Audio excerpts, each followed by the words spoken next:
Okay, तो अब scalar vectors का हम अब नेक्स्ट पार्ट देखने वाले हैं।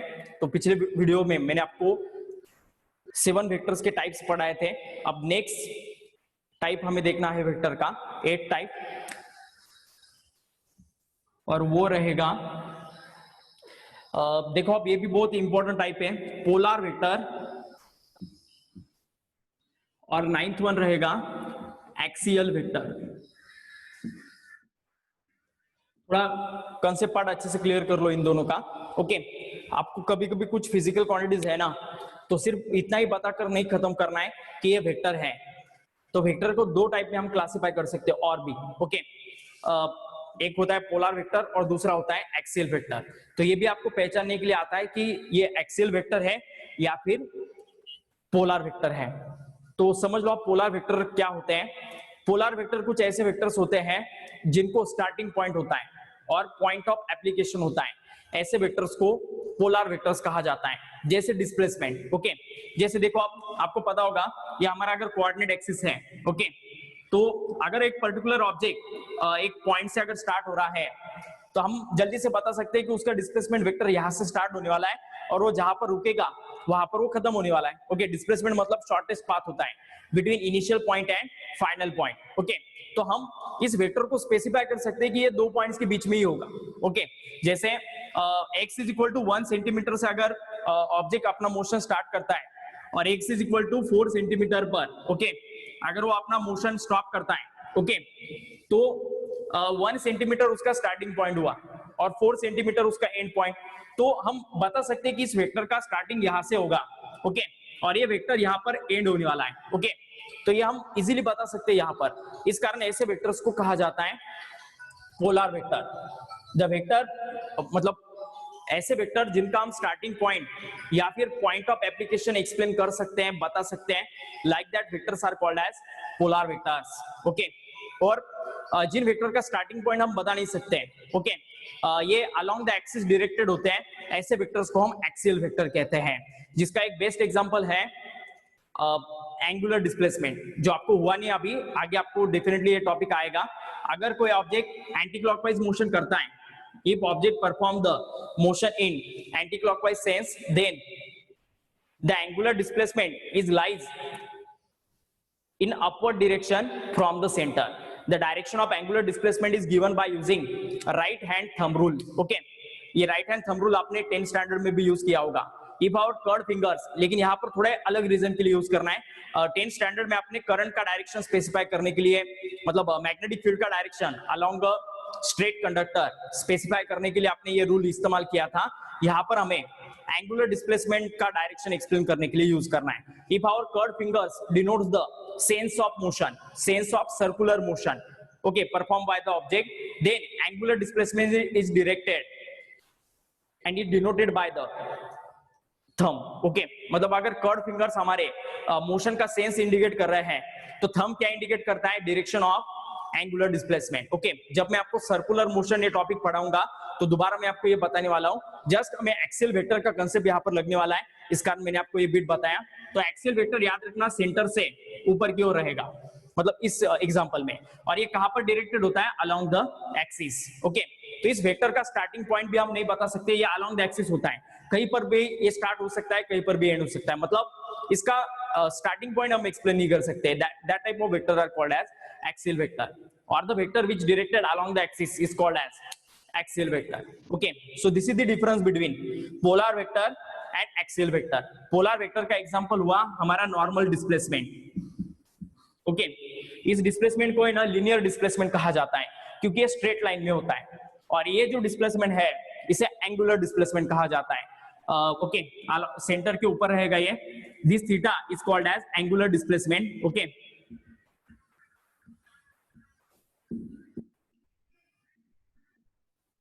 तो ये एग्जांपल रहेगा इसका। ओके, तो अब पोलर वेक्टर का डेफिनेशन लिख लीजिएगा।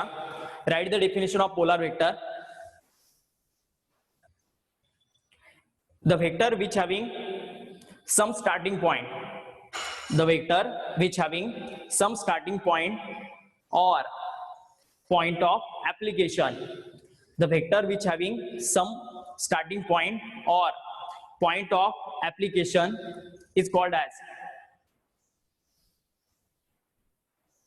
Polar vector. ओके, और उसका एग्जांपल लिखो डिस्प्लेसमेंट वेक्टर, ऐसा डायग्राम निकाल तो और भी अच्छा। Okay, sir repeat right this example displacement. Okay, अब एक्सेल वेक्टर का डेफिनेशन लिखो, the vector which directed along the axis, the vector which directed along the axis of a circular path, ये एक्सिस होता है। ओके, तो the vector which directed along the axis of a circular path is called as axial vector। the vector which directed along the axis of a circular path is called as axial vector। right example angular displacement। Okay, और इसका direction हम जो rule से बताते हैं उसे Maxwell screw rule या फिर राइट हैंड थंब रूल ऐसा कहा तो भी चलता है, दोनों भी रूल से हम इसका डायरेक्शन स्पेसिफाई कर सकते हैं। The direction of axial vector is given by using right hand thumb rule और Maxwell's screw rule. Okay, screw को आपने देखा होगा, स्क्रू के जो थ्रेड्स होते हैं ना, आपने देखा होगा स्क्रू को अगर हम एंटी क्लॉकवाइज घुमाते हैं ना तो वो थ्रेड्स आपको नीचे जाते हुए नजर आते हैं, और स्क्रू को अगर हम क्लॉकवाइज घुमाते हैं तो थ्रेड्स आपको ऊपर जाते हुए नजर आते हैं। इन द सेम सेंस जो हम राइट हैंड थंब रूल से बता सकते हैं, अगर फिंगर एंटी क्लॉकवाइज सेंस में है तो थंब ऊपर रहेगा, और फिंगर अगर क्लॉकवाइज सेंस में है तो थंब नीचे रहेगा। ओके, तो इस वजह से हम डायरेक्शन स्पेसिफाई कर सकते हैं एक्सियल वेक्टर का। Okay, for that we are using Maxwell's screw rule and right hand thumb rule, जो साइंटिस्ट फैराडे ने हमें बताया। ओके, तो दोनों भी वेक्टर्स के टाइप समझ में आ गए, polar vector and axial vector. Is it clear to all of you? तो अब एक लास्ट वाला वेक्टर देख लेते हैं हम, जिसका नाम है, और याद रखना कोई भी वेक्टर को हम कैसे डिनोट करते हैं, कोई भी वेक्टर हो उसे हम इस वे से डिनोट करते हैं। ओके, एरो से। वेक्टर जहां से स्टार्ट होता है ना, वहां पर उस वेक्टर का टेल होता है। ये जो पार्ट नजर आ रहा है इसे टेल कहा जाता है वेक्टर का, और जो एरो नजर आता है ना उसे हेड पार्ट कहा जाता है। मतलब वेक्टर जहां से स्टार्ट हो रहा है वहां पर वेक्टर का टेल रहेगा, और जहां पर एंड हो रहा है वहां पर वेक्टर का एरो पार्ट मतलब भी हेड रहेगा। तो इस वे से हम वेक्टर क्वांटिटी को रिप्रेजेंट करते हैं।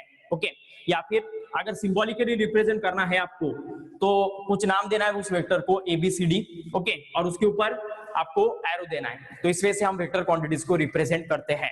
ओके, कोऑर्डिनेट एक्सिस पर रिप्रेजेंट करना है तो कुछ कोऑर्डिनेशन देकर आपको उस वेक्टर का साइज बताना पड़ेगा अकॉर्डिंग टू मैग्नीट्यूड, और अगर सिंबॉलिकली रिप्रेजेंट कर रहे हो तो ऐसे आप रिप्रेजेंट कर सकते हो। ओके, तो सो this is the representation of vector. बहुत सिंपल थिंग है, इस वजह से मैंने कुछ बताया नहीं और कुछ लिखवा के नहीं दिया।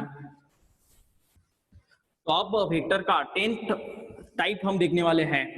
ओके, जिसे कहा जाता है ऑर्थोगोनल वेक्टर्स। मतलब ये टाइप नहीं है वेक्टर का, वेक्टर को रिप्रेजेंट करने के लिए हमें ऑर्थोगोनल वेक्टर्स की जरूरत होती है। ओके, तो एग्जैक्टली क्या होते हैं ना ऑर्थोगोनल वेक्टर, वो समझ लो। ओके, तो देखो आप एक एग्जांपल लो आप, सपोज ये हमारा कोऑर्डिनेट एक्सिस है। कोऑर्डिनेट एक्सिस को पता ही आपको, हम 3 एक्सिस में डिस्ट्रीब्यूट करते हैं। ये एक्स एक्सिस रहेगा, ये वाई एक्सिस रहेगा, और ये जेड एक्सिस रहेगा। ओके, एक्स वाई और जेड। ओके, ये 3 एक्सिस है।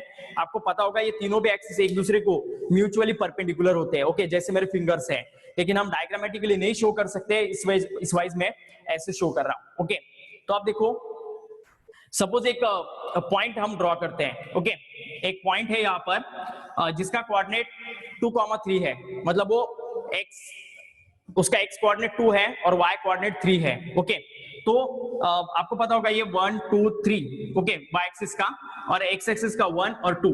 तो ये वेक्टर ऐसा कुछ रिप्रेजेंट होगा, यहां तक कुछ रहेगा। ओके, मतलब ये उसका पॉइंट रहेगा 2,3। ओके, तो देखो आप ये एक्स एक्सिस का जो यूनिट वेक्टर होता है ना, यूनिट वेक्टर मतलब ये यूनिट वेक्टर भी मैं आपको बाद में एक्सप्लेन करने वाला हूं। ओके, यूनिट वेक्टर और ऑर्थोगोनल वेक्टर एक ही है। ओके, मतलब कुछ अलग नहीं है उनमें, सिर्फ ऑर्थोगोनल वेक्टर पर्टिकुलर एक्सिस के लिए होते हैं। ओके, जैसे एक्स एक्सिस का अगर यूनिट वेक्टर कोई पूछता है आपको तो वो आई कैप से डिनोट किया जाता है। ओके, एक्स एक्सिस का जो यूनिट वेक्टर रहेगा उसे हम आई कैप से डिनोट करते हैं। कैसे रीड करना है इसे, आई लिखना है और उसके ऊपर कैप देना है, तो इसे आई कैप कहा जाता है। ओके, तो तो i cap is the unit vector along x axis. Okay, y axis का जो यूनिट वेक्टर रहेगा उसे हम जे कैप से डिनोट करते हैं। ओके, और जेड एक्सिस का जो यूनिट वेक्टर रहेगा उसे हम के कैप से डिनोट करते हैं। आई कैप, जे कैप एंड के cap, these are the three orthogonal vectors in x, y and z direction. Okay, समझ में आ रहा है? यूनिट वेक्टर होते ही है पर्टिकुलर एक्सिस में। मतलब यूनिट वेक्टर किसे कहा जाता है? अगर कोई वेक्टर का मैग्नीट्यूड 1 हो तो उसे यूनिट वेक्टर कहना है। If the vector which having only one magnitude is called as unit vector. Okay, अब ये यूनिट वेक्टर अगर एक्स डायरेक्शन में हो तो उसे आई कैप से रिप्रेजेंट करना, वाई डायरेक्शन में हो तो जे कैप से, जेड डायरेक्शन में हो तो के कैप से। ओके, तो देखो अब मुझे अब क्या करना है, इन टर्म्स ऑफ आई जे के मुझे इस कोऑर्डिनेट को या फिर एक वेक्टर मुझे ड्रॉ करना है जो ओरिजिन से स्टार्ट हो रहा है और यहाँ पर खत्म हो रहा है इस गिवन पॉइंट पर। ओके, एक वेक्टर ओरिजिन से स्टार्ट हो रहा है और एक गिवन पॉइंट 2,3 पर एंड हो रहा है। तो इसे बनाने के लिए मुझे एक्स एक्सिस के कितने यूनिट वेक्टर्स लगने वाले बताओ। ओके, देखो ये पहला वेक्टर लगेगा जो 0 to 1 में रहेगा, और भी एक वेक्टर रहेगा जो 1,2 के बीच में रहेगा। Okay, like that. तो ये कौन से वेक्टर्स रहेंगे जो एक्स एक्सिस में डायरेक्टेड है? आई कैप एंड आई कैप। तो मुझे ये गिवन वेक्टर बनाने के लिए एक्स एक्सिस के 2 यूनिट वेक्टर्स लगे। मुझे ये गिवन वेक्टर बनाने के लिए एक्स एक्सिस के 2 यूनिट वेक्टर्स लगे। ओके, जिसे हम रिप्रेजेंट कर रहे हैं आई कैप से। तो कितने वेक्टर्स लगे मुझे एक गिवन पॉइंट का वेक्टर बनाने के लिए? 2 एक्स एक्सिस के unit vector. That's why I am writing 2 I cap. अब यही वेक्टर बनाने के लिए वाई एक्सिस के कितने वेक्टर्स लगने वाले मुझे बताओ। टेल मी, कितने वेक्टर्स लगने वाले मुझे वाई एक्सिस के बताओ। Tell me the answer of this question. तो i cap and i cap. Okay, तो कितना रहेगा? 3 यूनिट वेक्टर्स लगने वाले मुझे वाई एक्सिस के, जिन्हें हम किससे रिप्रेजेंट करते हैं? जे कैप से। ओके, मतलब एक गिवन वेक्टर फॉर्म करने के लिए मुझे 2 एक्स एक्सिस के unit vector that is 2 I cap plus 3 Y axis के यूनिट वेक्टर्स लगने वाले 3 जे कैप। तो ये रहता है वेक्टर का representation. This is called the representation of vector. मतलब कोई भी अगर मैं पॉइंट आपको देता हूं ना तो उसे आपको इस फॉर्म में कन्वर्ट करते आना चाहिए। ओके, तो इसे रिप्रेजेंटेशन ऑफ वेक्टर कहा जाता है इन टर्म्स ऑफ आई जे के। ओके, अगर ये के एक्सिस मतलब इसका अगर आपको जेड कोऑर्डिनेट दिया होता ना 2,3,1 2,3,2 कुछ भी दिया जाता तो वो भी आपको कंसीडर करना पड़ता। समझ में आ रहा है? मतलब अगर जेड एक्सिस का कोऑर्डिनेट देते तो फिर हम किससे मल्टीप्लाई करते? उसे के कैप से। ओके, मतलब जितना उसका कोएफिशिएंट है ना, ये x कोएफिशिएंट है तो उसे i कैप से मल्टीप्लाई करो, y कोएफिशिएंट है तो j कैप से, z कोएफिशिएंट हो तो k कैप से, प्लस रहा तो प्लस, माइनस रहा तो माइनस। अगर ये 2, -3 होता तो मैं क्या लिखता? 2i cap minus 3j cap. Okay, जैसे दिया है वैसे आपको उस कोएफिशिएंट को i cap, j cap, k cap से मल्टीप्लाई करना। आपको पता ही है अगर हम कोई कोऑर्डिनेट देते हैं 1, 2, 3 तो पहले कोऑर्डिनेट को सीक्वेंसली हम x कोऑर्डिनेट एज्यूम करते हैं, दूसरे कोऑर्डिनेट को y और तीसरे कोऑर्डिनेट को z। ओके, तो लाइक दैट आपको एज्यूम करना है। x कोऑर्डिनेट को i कैप से मल्टीप्लाई करो, y कोऑर्डिनेट को j कैप से और z कोऑर्डिनेट को k कैप से। ओके, तो इस वाइज वेक्टर को हम i j k के फॉर्म में डिस्ट्रीब्यूट करते हैं। ये 2,3 है ना पॉइंट है, और ये 2i cap plus 3j cap उस पॉइंट का वेक्टर है जो कहां से स्टार्ट होता है? ओरिजिन से। ओके, तो याद रखना जो वेक्टर ओरिजिन से स्टार्ट होता है और गिवन पॉइंट पर खत्म होता है ऐसे वेक्टर्स को पोजीशन वेक्टर कहा जाता है। ओके, ये अलग एक वेक्टर का टाइप है। The vector which starts from the origin and ends at the given point is called as position vector. Okay, तो इसका डेफिनेशन लिख लो आप। एक ही हेडिंग दो orthogonal vectors. Okay, orthogonal vector ये 10 टाइप रहेगा हमारा, और उसी में लिखना orthogonal vector.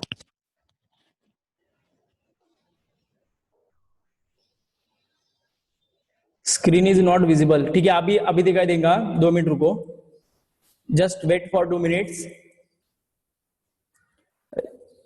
Just wait for 2 minute. Meeting due हुआ था, 1 मिनट।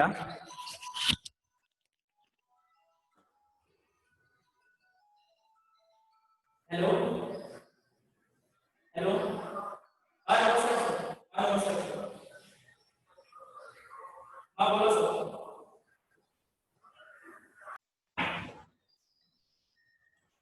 ओके, तो कंटिन्यू करते लेक्चर को। तो पोजीशन वेक्टर का डेफिनेशन लिख लीजिएगा। Write the definition of position vector, the vector which starts from the vector which starts from the origin, the vector which starts from the origin and ends at a, the vector which starts from the origin and ends at the given point, the vector which starts from the origin and ends at the given point is called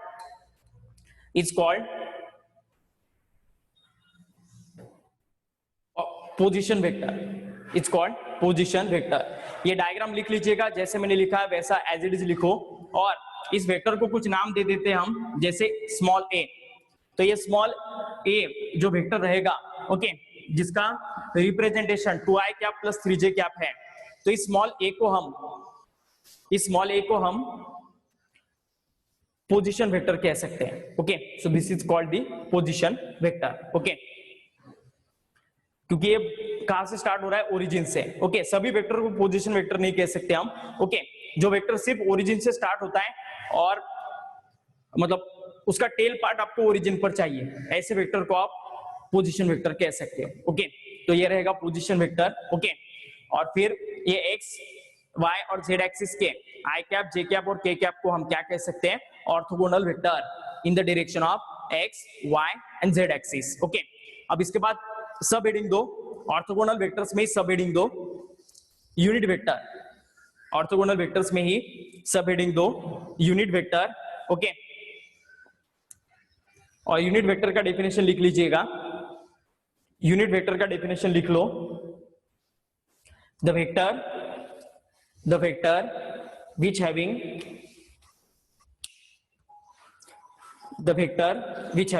cut कर दो, the vector which having unit magnitude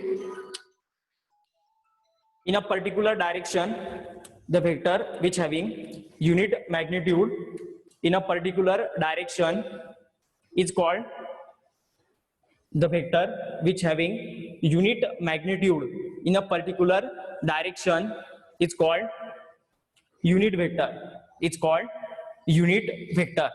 okay, तो ऐसे vector को हम क्या कहते हैं, unit vector. Okay, तो देखो आप कोई भी वेक्टर का हम यूनिट वेक्टर निकाल सकते हैं।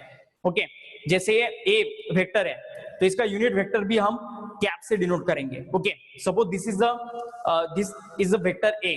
Okay, if we find the unit vector of this vector, then see here, तो ये ए कैप, तो ये वेक्टर ए को हम ए कैप से डिनोट करते हैं। सो A cap is equal to क्या आएगा, vector A divided by magnitude of vector A. तो अगर हम उसके मैग्नीट्यूड के साथ डिवाइड करते हैं तो उसे उस वेक्टर का यूनिट वेक्टर कहा जाता है। ओके, तो ये ए कैप क्या हुआ, ए डैश मतलब vector A divided by magnitude of vector A, तो इसका रेशियो मतलब ही ए कैप रहेगा। इस ए कैप को क्या कहना है, unit vector in the direction of vector A, vector A के डायरेक्शन में रहने वाला यूनिट वेक्टर ए कैप रहेगा। ओके, मतलब देखो आप एक्स एक्सिस के डायरेक्शन में यूनिट वेक्टर रहा तो आई कैप से रिप्रेजेंट करते हैं, वाई एक्सिस में रहा तो जे कैप से, जेड एक्सिस के अलोंग रहा तो के कैप से।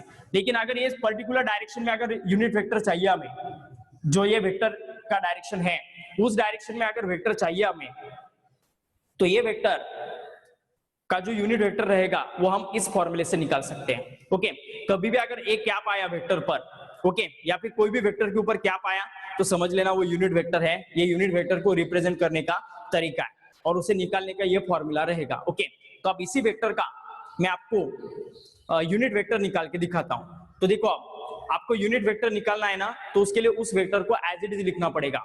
जैसे ये A vector 2i cap plus 3j cap था, तो इसे मैं एज इट इज यहां पर लिखने वाला हूं। ओके, तो क्या रहेगा वो बताओ, देखो अब 2i cap plus 3j cap. Okay, और उसके मैग्नीट्यूड को उस वेक्टर के साथ डिवाइड करना है हमें।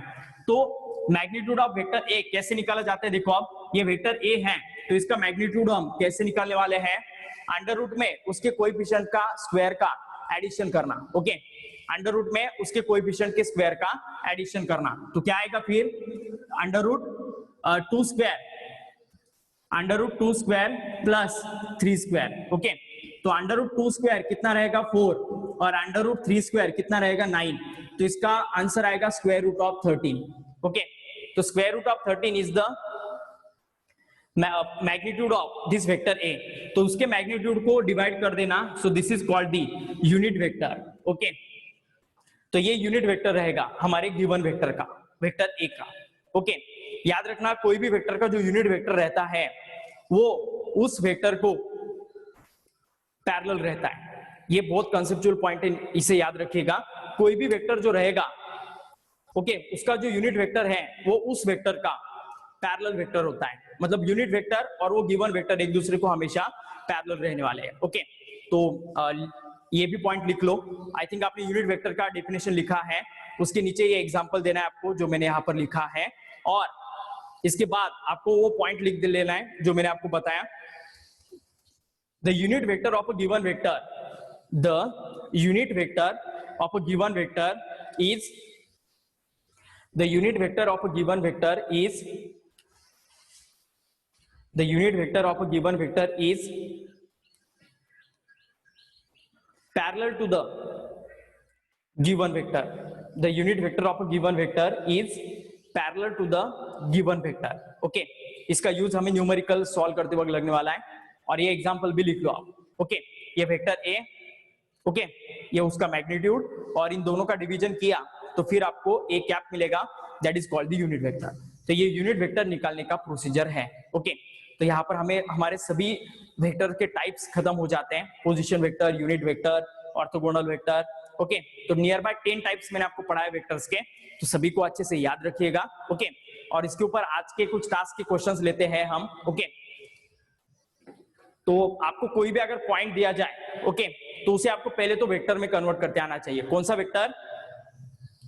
Position vector. ओके, ऐसा वेक्टर जो ओरिजिन से स्टार्ट होगा और वो गिवन पॉइंट पर खत्म होगा। ओके, तो उसके ऊपर कुछ हम इसका स्क्रीनशॉट ले लो आप जल्दी से, take the screenshot of the screen.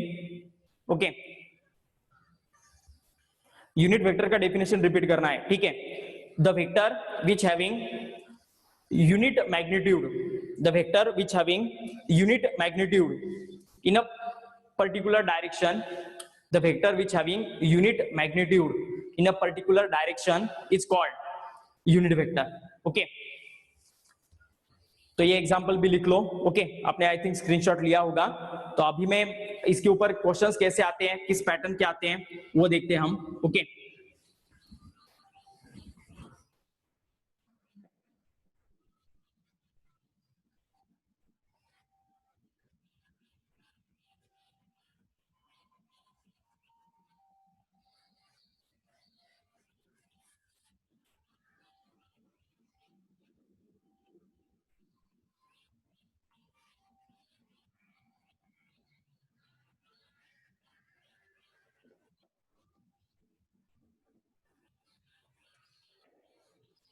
Okay, तो सियर अभी अगर एक पॉइंट दिया जाए, जरूर नहीं कि हमेशा यही पॉइंट दिया जाए। ओके, आपको एक कोऑर्डिनेट एक्सिस पर पॉइंट दिया है P, ओके, जिसका कोऑर्डिनेट है 1, -2, 3।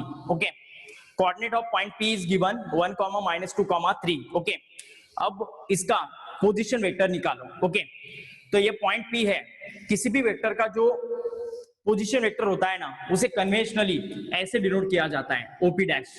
ओके, ओ मतलब जीरो, मतलब ओरिजिन को हम ओ से रिप्रेजेंट करते हैं, तो ओ से ये वेक्टर स्टार्ट होगा और पी पर ये वेक्टर एंड होगा। ओके, तो ये ओरिजिन की कोऑर्डिनेट आपको पता है कितने होते हैं, 0, 0, 0। उसका एक्स, वाई और जेड कोएफिशिएंट तीनों के तीनों भी क्या रहने वाले हैं, 0। ओके, तो ये वेक्टर 0 से स्टार्ट होगा और पी पर खत्म होगा। ओके, तो क्या करना है फिर आपको, सियर तो बेटर वे में क्या करता हूं, अब इसके जो कोएफिशिएंट है ना x, y, z, इनको कुछ नाम दे देता हूं, x2, y2 and z2। Okay, x2, y2, z2 ये रिप्रेजेंटेशन इन पॉइंट्स का जनरली। ओके, ऐसा जरूरी नहीं कि हमेशा आपको 1, 2, 3 मिलेगा, कोई और भी वैल्यूज ले सकते हैं। तो बेटर वे हम इन जनरल x2, y2 और z2 लिखते हैं। ओके, और इन कोएफिशिएंट को हम x1 y1 z1 लिखते हैं, क्योंकि वेक्टर यहां से स्टार्ट हो रहा है इस कारण से फर्स्ट नंबर दिया, यहाँ पर खत्म हो रहा है इस कारण से सेकंड नंबर दिया इस पॉइंट P को, और पॉइंट O के कोऑर्डिनेट्स को 0 0 0 जो है उसे x1 y1 z1 से हम रिप्रेजेंट करने वाले। ओके, तो ये OP डैश वेक्टर को कैसे रिप्रेजेंट कर सकते हैं हम, सीआर लगा तो मैं नीचे लिखता हूं। Okay, this vector OP dash is represented by CR x2 minus x1 into I cap plus y2 minus y1 into j cap, okay, plus z2 minus z1 into k cap, okay। तो इस wise आप position vector निकाल सकते हो। Final minus initial करना, final x coordinate minus initial x coordinate, that is x2 minus x1, okay, और उसको x axis के ऑर्थोगोनल वेक्टर से मल्टीप्लाई करना, that is I cap, y2 minus y1 into j cap plus z2 minus z1 into k cap। तो like that आपको subtraction करके final answer निकालना। तो क्या आएगा फिर इस OP डैश का आंसर, आइदर आप इस वेक्टर को OP डैश या सिंपली P डैश से भी डिनोट कर सकते हो, आपके ऊपर है, आपको ये सिंबल प्रिपेयर करना है या फिर ये आपके ऊपर डिपेंडेंट रहेगा।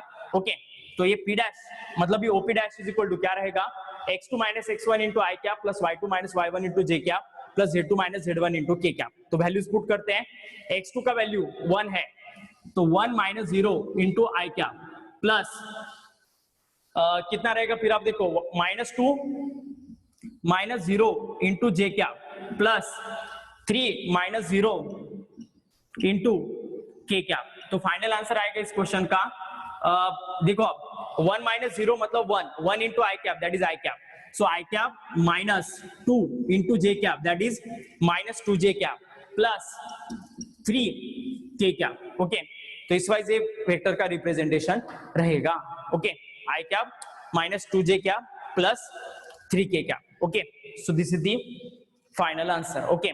तो इतना प्रोसेस ना भी किया, ये एक मैंने आपको स्टेप वाइज बताया कि कैसे करना है, ओके। या फिर इन जनरल आप किसी भी पॉइंट को अगर उसके पोजीशन वेक्टर में कन्वर्ट करना चाहते हो तो उसके x कोएफिशिएंट को i कैप से मल्टीप्लाई करो, y कोएफिशिएंट को j कैप से और z कोएफिशिएंट को k कैप से, तो आपको डायरेक्ट फाइनल आंसर मिल जाएगा। लेकिन एक स्टैंडर्ड प्रोसीजर मैंने आपको बताया कि किस वे से पोजीशन वेक्टर निकाला जाता है, ओके। अदरवाइज आप जस्ट पहले कोएफिशिएंट को i कैप से, दूसरे को j कैप से और तीसरे को k कैप से भी मल्टीप्लाई कर सकते हो, ओके। तो आप मुझे जल्दी से इस क्वेश्चन का आंसर बताओ।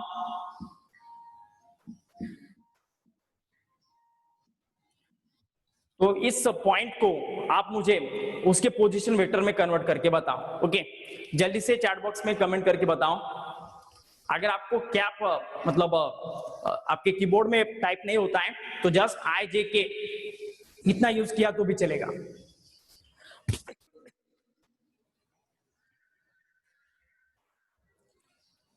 Okay, tell me the answer of this question. -2, 3, 4 ऐसा आपको पॉइंट दिया है और इसको आपका पोजीशन वेक्टर निकालना है। तो -2 आई cap plus 3j cap plus 4k, okay. और कोई स्टूडेंट, वैष्णवी ने सबसे पहले आंसर दिया है -2 आई cap plus 3j cap plus 4k cap, तो राइट आंसर ये, ओके।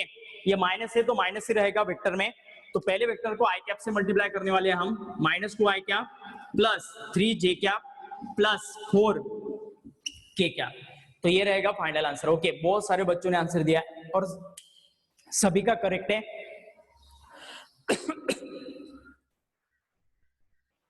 ठीक है, तो अब कोई भी वेक्टर दिया तो आपको उसका यूनिट वेक्टर निकालते आएगा।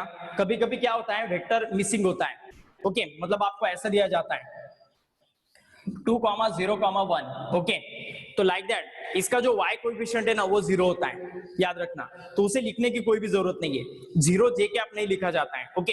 उसे नहीं लिखा तो भी चलेगा, ओके। तो इस वेक्टर का राइट आंसर क्या होगा, 2i cap plus k cap, okay.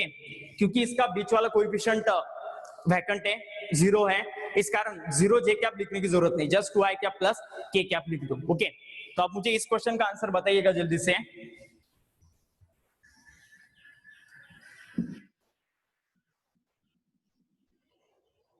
Find the vector, position vector of this point.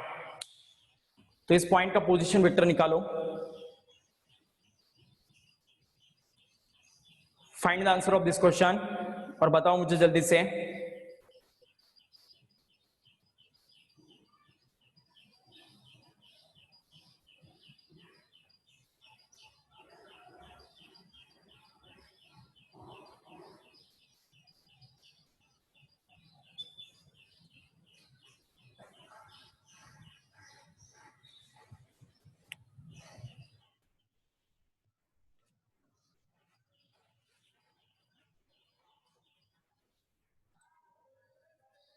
ठीक है, 2j cap minus k cap right answer है। Okay, 2j minus k cap. Okay, बीच वाला कोएफिशिएंट पहला missing है, इसका i कैप नहीं रहेगा।